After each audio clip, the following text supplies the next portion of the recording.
Já, Helgi, tap í Keflavík í kvöld í þriðja leik undanúrslita. Tímabilið að enda. Hvað er að gerast hjá ykkur þessu? Hvar fer þessi úrskeiðis? Keflavík eru bara betur en við. Það er bara að segja úrslitin sem við segja og þrátt er vorulega hörku leikir, flestir nema þessi kannski. Þá eru þeir bara, ég var að segja þetta á skúla, þeir eru minna með alveg á okkur.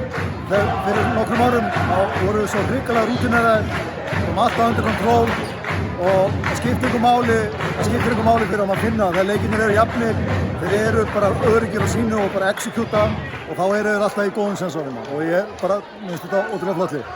Fyrstu tveir leikirnir hefur vel getið tekið þá, það er til veruleiki þar sem þið vinnið þá leiki sko. Það er sem talið, þeir eru rútin eða líkurnar eru þeirra máli.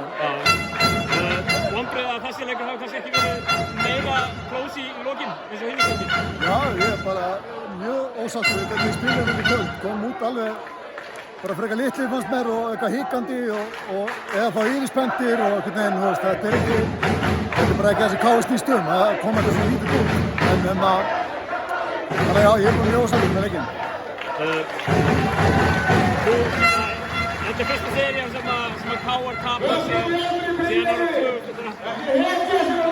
Gjörsamlega stórkostlegur árangur. Hvernig hefur verið að vera hluti af þessu og hvernig finnst þér líður svona beint eftir að svona á enda þannig sér? Það hlaut náttúrulega að koma að þessu, kemur einhvern tímann og hvernig það bara svona verðskuldaðir að slá okkur út, en þetta var bara ekki tími, ég var strák hérna 2013 og það var bara skilviki, það finnst að ég var alltaf að vinna, þetta er bara alveg fyrir þetta og þannig að þetta bara búið að vera geggjað tími og gaman að taka átt í þessu, en nú bara byrja aftur og við erum mjög ósátt, ég passa mjög ósátt með tímaból, við ætlum að vinna þetta einast tímaból og það var bara að byrja aftur. Þetta nýja uppáð hjá KR með Darra í brúnni og svona, ég meina þið spilið skemmtilega bolta og ég meina það var nú svona, svo það fyrir 3-0 út hérna, ég meina það er einhverju vísbendingar að þarna sé að byggja eitthvað upp á nýtt. Já, það er flottur þjálfari og það er alveg bara fullt að byggja en við þurfum að gera betur sem leikmenn, við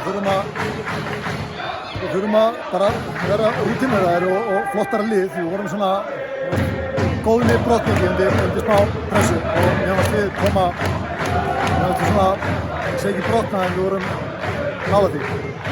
Svona alveg að lokum, hvað búast við Helga Má í númer 10 hjá KR á næsta tímabili? Ég er ekki alveg búinn að negla það en það er alltaf fleiri og fleiri leikir þar sem maður er á bekknum, leikurinn skiptir alls í máli og mér finnst ég alveg ennþá, mér líður ógeðslega vel í stróknum alltaf og finnst ég alveg geta spilað en í fleiri leiki sem er á bekknum og ég á erfitt að höfða það, ég get ekki hort á leiki, ég er svo stressaður og bara þarf að vera inn á í finna og já, það sé ekki svona meiri líkur en minna að hætti en ég er búinn að hætta einu sinni og fékk mikla ást þá frá öllum og þannig að ef það gerist aftur þá verður það í kýrþegi. Takk fyrir þetta.